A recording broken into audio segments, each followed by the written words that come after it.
Everyone knows that this is the end of an era in a lot of respects, so a lot of people are asking, what's next? What's Phase 4 going to be? What are the new Avengers going to look like? And when are the Fantastic Four and the X-Men going to make their way to the MCU? But Endgame was so well crafted that it not only gets you to think about the future, but you live in the present moment and reminisce about the past. Speaking of reminiscing, it made me feel like I was 14 again, and made me remember the time I watched the series finale of Star Trek The Next Generation. Well, lo and behold, wouldn't you know that MCU deity Kevin Feige actually said that that finale was what Endgame was pretty much based on. So in a sense, I guess a little of the X-Men already made its way into the MCU.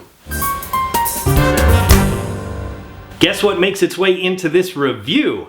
Spoilers. Lots of spoilers, because I just can't help myself this time. Yes, this review will not be your typical real school fare. I will not be discussing the nuances of the cinematic arts. Rather, I'm pretty much just going to fanboy, because to be honest, with the MCU, I haven't really had a chance to fanboy in quite some time. Because in Phase 3, Guardians of the Galaxy 2, Thor Ragnarok, Ant-Man and the Wasp, and Captain Marvel, not exactly my jam. And this is your last warning. If spoilers aren't your jam, then you better turn the video off. But go watch the movie, come back, and then watch this awesome review in 3, 2, 1.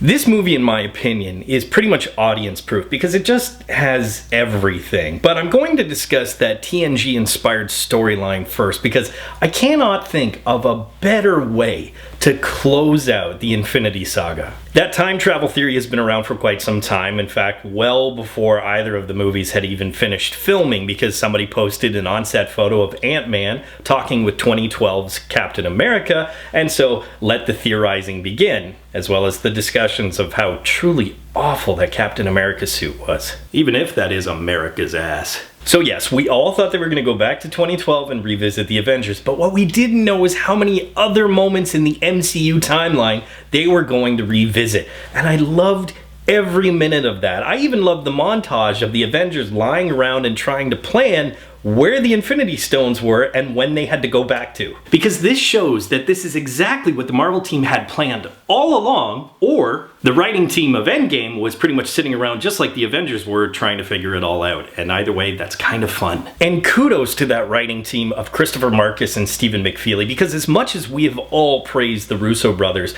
for bringing us to where we are now, those two men, those two writers, are actually the real architects of this modern MCU. These two writers actually kind of got things going by writing the first Avenger. Then they wrote the rest of the Captain America films and the last two Avengers films. And it's really hard to argue that at least 4 of those are among the best films in the MCU. So these two men have been around pretty much since the beginning, since the inception of the MCU, and that pays off tremendously because as much as there is a little bit of nostalgia factor when they travel back in time and revisit the MCU's greatest hits, the fact is it's not purely for nostalgia. If you think about whose film this really follows, whose story this is, it belongs to the original Avengers. Now, in Infinity Wars, it belonged to some of the newer Avengers, like Black Panther, Scarlet Witch, and Vision, but this one belonged to the original 6, because someone actually calculated screen time, and of course, the top 6 characters were Hawkeye, Black Widow,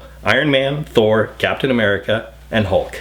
Wait, what kind of statistician is going to this movie and calculating screen time? I'd say you need to get out more, but you're doing it wrong when you get out, so. And when they all went off on their sub-adventures, their subplots to find whatever stone they were responsible for, whatever world or time they were supposed to be in, each OG Avenger actually had a chance to see their story come full circle. Yes, sure, the audiences had a chance to reminisce and giggle at times gone by, but it goes deeper than that. For Hawkeye to go through what he did at the beginning of the film and then change in the way that he did in the middle of the film, for him to realize what true family is, for Natasha to go through a similar story and her to realize what family is, for both of them wanting to pay a penance for the blood in their ledger. Full character arc. For Thor to hit rock bottom and realize how much he's lost, only to have the most important part of his past, reinstill that passion into his heart that he had in the first Thor film. Full character arc. For Cap to go back and not only literally fight a younger version of himself, but to go back in time even further and realize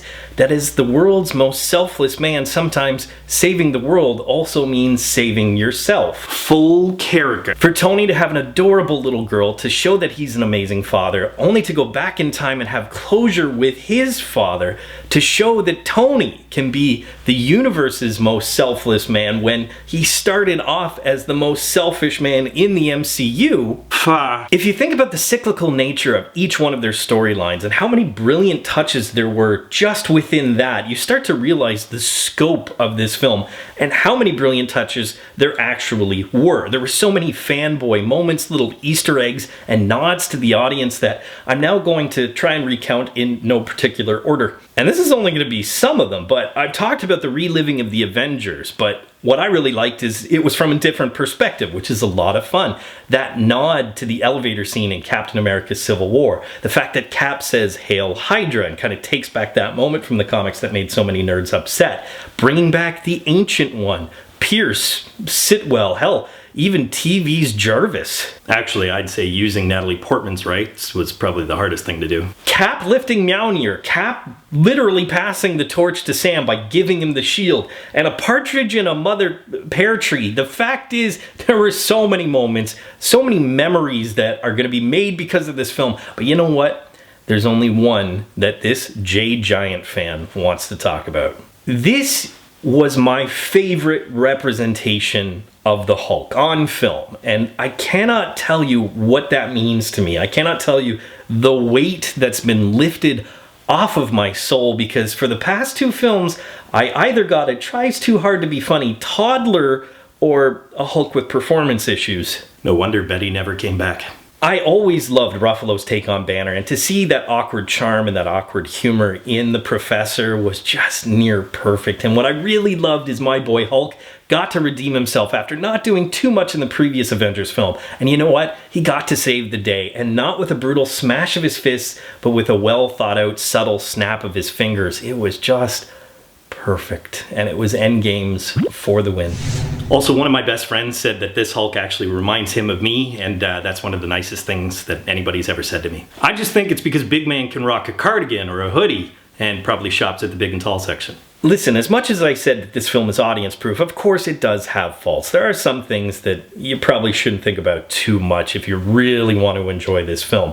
Ant-Man coming back because of some sort of rodent ex machina, super convenient. The climax was even a little messy. I mean, there was a lot of things going on screen, and the old guy with ADHD didn't know where to look half the time, but you know, it's spectacle. That's fun. At least there was some substance in this film, but you also didn't get closure with Wanda and Vision.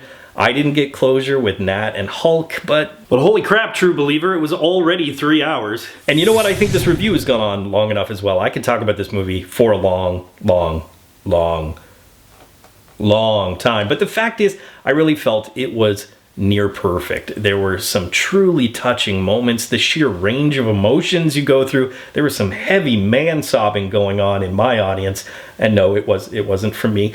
But the fact is, it was just the perfect send-off, the perfect way to wrap up a beautiful cinematic saga. You know what it is. Poll question, since I know you've seen it at this point, what was your favorite moment of Endgame? As always, leave your answers in the comment section below. But until next time, school's out. Hey Real students, thanks for watching. If you want to subscribe to Real School, click that round Real School logo right beside me. Also click that damn notification bell so you're aware of all of Real School's new content. You can follow me on Twitter, and of course, if you get anything out of Real School, you can always give a little back. Just click the link in the description below or the button down there, and you can become part of my Patreon team.